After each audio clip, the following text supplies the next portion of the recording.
Assalamualaikum warahmatullahi wabarakatuh. Ahlan wa sahlan. Sobat-sobat yang saya cintai, selamat jumpa lagi kita dalam acara kita, yaitu Ngobrol Santai bareng Bang Ipung, sebagai kelanjutan dari cerita tempo dulu. Sobat-sobat yang saya cintai, bahwa episode yang lalu adalah suatu cerita tentang masa lalu, tentang tahun 50-an. Nah, kali ini juga Bang Ipung masih mau cerita tahun 50, tahun 1950-an, sesuai beberapa pesanan-pesanan yang menginginkan, yang mungkin tidak mengalami atau ingin tahu pada tahun 50-an seperti apa sih di wilayah kita. Karena wilayah kita ini yang berada, ya kalau istilah sekarang tuh Cideng, ya, Kelurahan Cideng, perbatasan antara Jakarta Barat dan Jakarta Pusat. Yang masih tersisa, yang masih persis seperti dulu, yaitu sebuah sungai, banjir kanal. Sesudah banjir kanal, terdapat suatu tanggul, kemudian rel kereta api. Sesudah rel kereta api, terdapat lagi sungai kecil yang fungsinya adalah sebagai saluran air pembuangan dari kantor waktu itu namanya Pekerjaan Umum, ya, PU, membuang minyak-minyak oli bekas dari stasiun kereta, dan juga produk daripada produk PU itu sendiri yang menggunakan minyak solar yang mengalir ke sungai kecil. Sungai itu pun buatan yang langsung bertemu di kira-kira jalan Ciantar, ya, menuju sungai banjir kanal. Kemudian itu yang masih persis, cuma bedanya kalau tempo dulu tepian sungai itu adalah kebun, pohon-pohon, alang-alang, tapi kemudian 10 tahun kemudian itu sudah padat dengan rumah, dengan bangunan liar. 10 tahun kemudian habis bangunan-bangunan tersebut dipindahkan oleh pemerintah, ya, artinya dimanusiawikan, supaya lebih kelihatan terhormat, tidak di pinggir kali seperti kandang-kandang kambing. Nah, seperti itulah. Nah, sekarang 10 tahun kemudian lagi, di tahun 2020 ini, begitu indah, begitu cantiknya. Ada jalan inspeksi, kemudian sungainya bersih, kemudian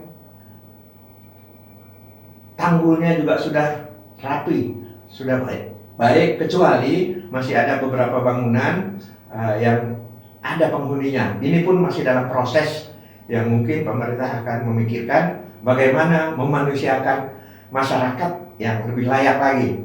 Ya, mudah-mudahan. Kita kembali ke tahun 1950, seperti itu.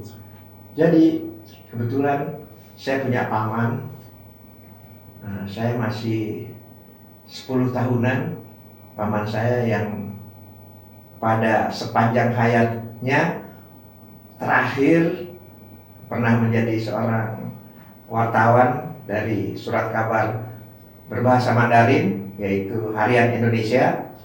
Ya, alhamdulillah beliau bisa mendidik saya, mengajar saya. Dan salah satu yang tidak akan saya lupakan, di masa kecil itu saya diajak melihat kereta api di Jalan Citarum, ya, sampai dengan ke Dipo, tempat bengkel kereta api. Paman memberitahukan bahwa kereta api itu sebetulnya terkadang merupakan kereta api hantu. Kenapa? Karena tidak ada masinis, kadang-kadang dia berjalan sendiri. Saya terperana, tapi belum mengerti. Tapi heran juga, banyak masyarakat yang bilang seperti itu. Ada dua kereta yang menyeramkan, yaitu yang satu namanya kereta api Sigerong, yang satu lagi kereta api Cimacan. Kalau Sigerong itu menyeramkan, hitam dengan kedua belah lampu bagaikan sinar mata harimau, kemudian menderu, berjalan, menggeram, yang sangat menakutkan. Anehnya masyarakat yang melihat selalu melambaikan tangan padahal tidak ada masinis. Nah, menurut cerita orang-orang dulu yang menjaga depo ataupun penjaga bengkel kereta, dia mengatakan bahwa kereta api si Gerong dan si Macan itu kalau dia keluar berarti dia ada yang ditolong. Pada waktu itu sering terjadi kereta api baik ke jurusan Bogor sampai dengan ke jurusan Jawa Tengah itu terkadang mengalami mogok ataupun kerusakan yang menelantarkan penumpang. Nah, ketika mendengar berita seperti itu, nah si Gerong dan si Macan ini segera keluar tanpa masinis menuju tempat kerusakan kereta api, tempat terlantarnya para penumpang. Nah, para penumpang itu tidak mengetahui. Mereka menganggap bahwa kereta api lokomotifnya yang sedang diperbaiki sudah betul dan sudah bisa jalan kembali. Padahal si Gerong dan si Macan lah yang menarik sampai ke stasiun Tanah Abang.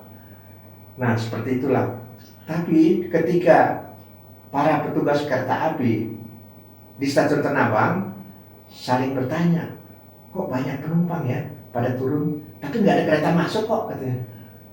Saya juga terperana juga mendengarnya, tapi bukan satu dua. Jadi para penumpang yang keretanya ditarik oleh si Gerong berhamburan turun dari stasiun Tanah Abang.